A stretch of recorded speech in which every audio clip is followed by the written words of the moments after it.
welcome. I'm Nicole Edmond, artist and art teacher, and today we are going to go through what it is like to set up a swatch chart for your palette. So, maybe you purchased a brand new palette or you've gotten a whole new set of paints. It's always really good to try and see what all those paints are going to look like, because when you have them here in either tube or in cake form, it's really difficult to understand what it looks like when it's on the paper and what it looks like when it dries. So today we are going to create a swatch chart that you're going to associate with the palette that you are working with. So this is one that I have done here for a bunch of my different tubes of watercolor that I have, so that way when I run out, I understand which one it is that I want to try and refill onto my palette, or if I'm traveling, which colors I want to try and bring with me.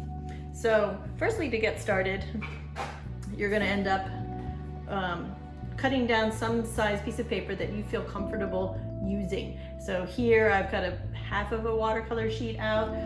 The other option is, if you want to be able to keep it with your palette, you can go ahead and cut a sheet of paper that is just a little bit smaller. That way then you can go ahead and tape it down, then it always goes with you. So here I numbered them and correlated it to the colors that are here in the box, since these are not labeled with specific colors. So let's get started. To begin, we have our piece of paper, we have our ruler, we have our brushes, we have our water ready, and we have our palette. So we need to analyze our palette first. How many colors do we have? This palette comes with 12 individual colors. And our paper that I have cut here is 6 inches by 9 inches. So we are first going to divide it in half horizontally. So making 2 tick marks and then drawing a horizontal line across. And then we are going to divide it up into 6 different segments, so that we will end up with a total of 12. So if it's 9, we're going to divide it every 1.5 inches. So I'm going to mark the divisions down on the bottom at first.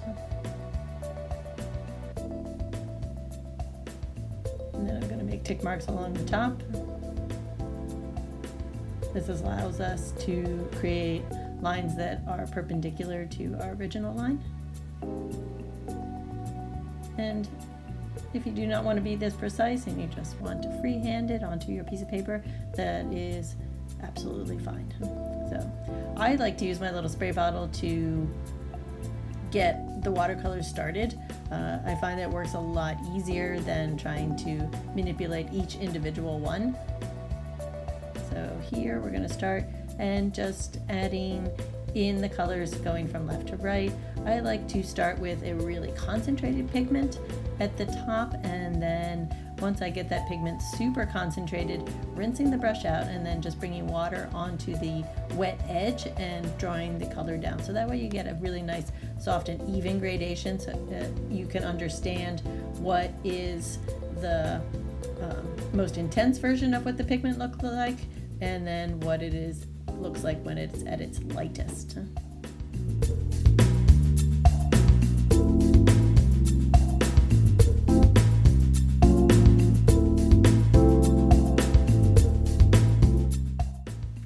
One thing you may notice when you begin wetting the different colors is that some colors require a little bit more manipulation in order to get them really dark. So something like your reds, which tend to be really quite transparent colors, you're going to need a little bit more manipulation to get them super dark. So here with that magenta, and then this is like an orangish red, that you're going to have to go back in and add a little bit more pigment in order to make it look really dark at the top. The next color that we have is our blue, and I'm just going to bring that back down onto the next line, because I like to have my blues next to each other on my swatches here. And I'm going to bring the blues all the way across, mostly because some palettes have this white that is in their palettes. White is technically really not a transparent watercolor. It's very opaque, and if you mix it with any of your other colors, it's going to change that transparency level to them. So I don't really consider white in a watercolor palette as being, I guess I might say, a valid watercolor. So I skipped that spot. I'm going to bring the white back in just to show you that it really doesn't do much of anything in that blank spot that's in the top right hand corner at the very end.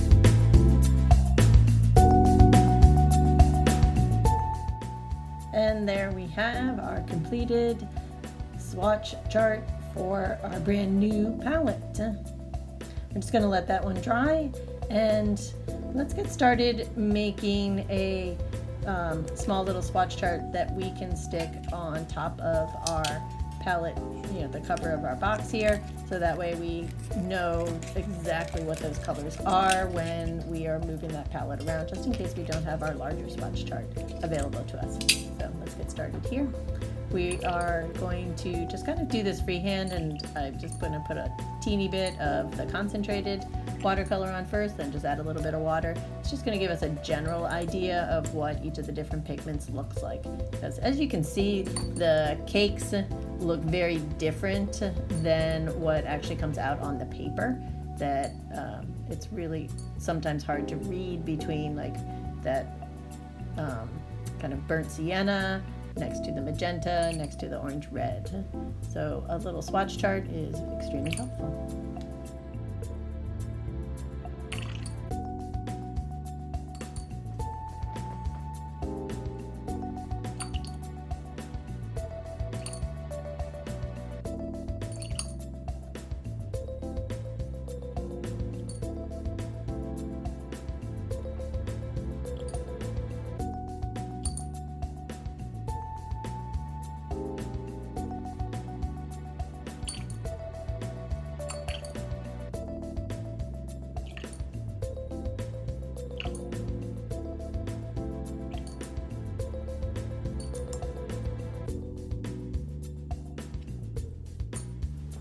Since this particular palette didn't come with a chart with names for each of the different colors, I'm going to go ahead and just number them with a Sharpie on the palette itself. Here the water's just making it a little difficult for me to get the numbers to adhere to it, and then I'm going to go ahead and correspond those same numbers onto our different swatch chart here. And then when it is absolutely dry, then we're going to go ahead and tape it to our cover. And here's an example of a little travel watercolor pan set that I created. It came empty, and I added in my own tube watercolors. I created my own swatch sheet, numbered them, and then added the names of the different tubes of paint so that when one tube runs out, I know exactly which one to refill. Hope you enjoyed creating your own color swatch chart for your palette, and thank you for joining me in this lesson today. And I look forward to seeing you again in another lesson as we get started painting with watercolors.